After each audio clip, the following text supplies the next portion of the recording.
Trump loves to build walls, and his walls have always been problematic, to say the least. But now he's trying to put a giant wall right through Big Bend National Park and Big Bend Ranch State Park, collectively just known as Big Bend. Big Bend is out in West Texas, and the Rio Grande runs right through the park. The park itself extends on the other side into Mexico, and the Mexican side is actually bigger. It's much bigger on the Mexican side.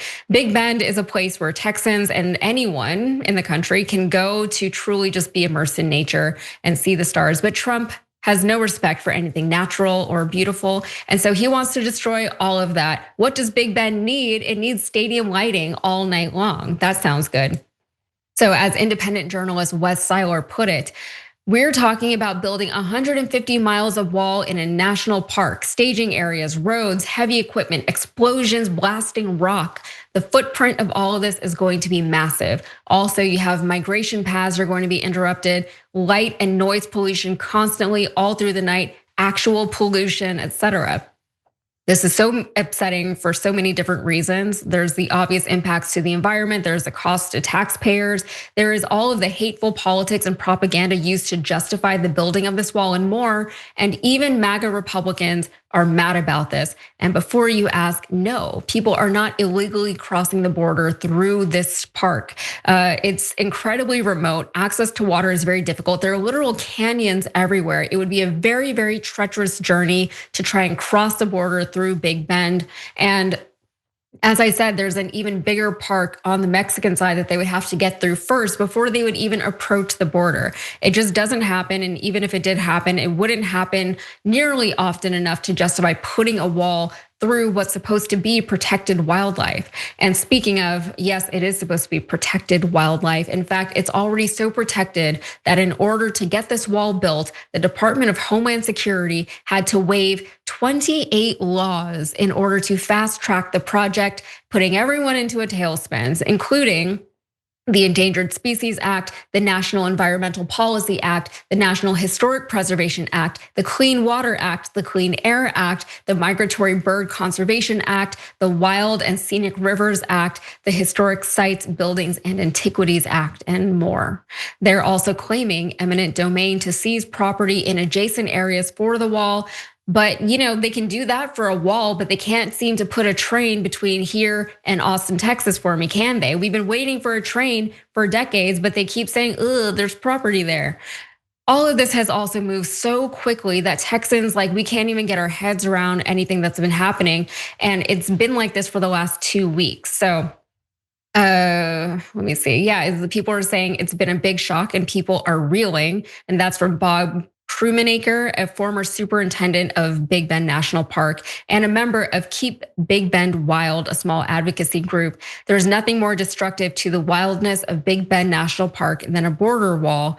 And as far as support from Texans, there is virtually no support for a wall in the Big Bend region. Every local elected official, Republican or Democrat, who has spoken on the issue has rejected it. State leaders have been largely silent though there is a trickle of dissent from Republican lawmakers. State Representative Wes Verdel, a right-wing Republican who represents a good chunk of the hill country that's west of Austin, voiced his opposition to the wall online. He said he supports border barriers in the right places, but that Big Bend isn't one of them. We're supposed to be stewards of the land, and to go and permanently damage the land like that, I think is a terrible idea, and that we need more conversations before we rush into this. Verdel knows that he's taking a risk by speaking out, which it shouldn't be a risk. That's just politics. You should be able to speak out against things as a representative. And he knows that many of his conservative colleagues agree with him, even though they're really not speaking out as much as they could be and should be, because it seems as though unless they do speak out, they are going to just push this thing forward. The region is, of course, sparsely populated and considered to be politically weak or insignificant, but it is currently being represented by Congressman Tony Gonzalez, and you might recognize that name. He hasn't said a whole lot about the issue, but that might be because he is currently very distracted. He is fighting for his life in a primary election right now, and voters are expected to vote him out of office, particularly over his current scandal where he's been accused of having an affair with a staffer, pressuring her into sending him sexually explicit photos, and that staffer later committed suicide by trigger warning setting herself on fire. And one last thing, they're calling this a smart wall to suggest that it won't be like a physical wall. It's not a real wall, but it will be a wall. Oh, smart wall is just a wall that's rigged up with lights and cameras. Crewmaker said this is the biggest incursion on the integrity of national parks since the construction of the Hetch Hetchy Reservoir National in Yosemite National Park more than a century ago. And then also in reference to that wall, what a smart wall actually is, this is taken from the government website, from the U.S. Customs and Border Protection. It says the CBP is utilizing funds from the One Big Beautiful Bill Act to construct a border barrier system, or a smart wall, which includes a combination of primary and secondary steel bollard walls, waterborne barriers, patrol roads, and the technology required to tie it all together, such as cameras, lights, and other detection technology. Jayar, between what was happening in Iran and this is how big this is. This is how much this upsets me. It's like my ears were hot all weekend just watching all of this. It's really, really sad what's happening. The fact that this administration has no respect whatsoever for our national parks. We've heard that Trump wants to sell off parts of our national park system to private owners. And then he's doing this, and just the damage that could be done is going to be catastrophic if this actually goes through. I feel like I missed it. Did they actually ever say this has anything to do with what they claim is to be rampant migration and they need to halt it or something? Because I saw you talked about the geography and how it doesn't make much sense as far as what they claim anyone that's crossing at this point could actually do. But did they even go that route? I feel like the laziness as far as their tax and spending approach isn't even they're not trying anymore. They don't care. Who cares? People understand what we're doing. We're here hoarding your money and we're using it. I'm not sure where the line came from that. But so the plan here is to put some kind of wall, even though it's what they mentioned, steel bollard wall. That's not a wall. Somehow it's not a wall, but it's just we're putting steel up. I feel like it's one of those situations where they've taken and hoarded so much of our money. I know this is specifically Texas, but any of these Republicans hoard enough of the taxpayers' money. They're like, what do we do with all this money? We got it all. We could use it in a much simpler way for progression of our society and things like you mentioned, these a high-speed rail, any kind of infrastructure that actually helps Americans, progresses our lives forward, invests in education, things that make our country better, more streamlined, better.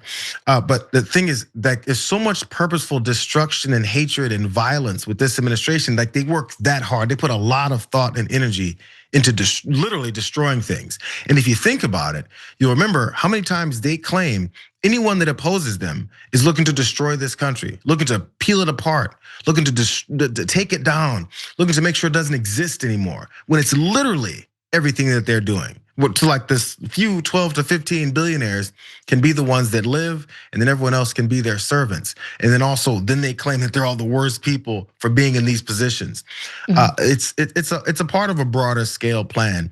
And as we understand them taking more of our money to do all this stuff, I guess it's just to tell us it's to put up a wall, because once Donald Trump says wall, enough people just, I guess, bend for it. It's really weird. I don't know what the objective here is going to be.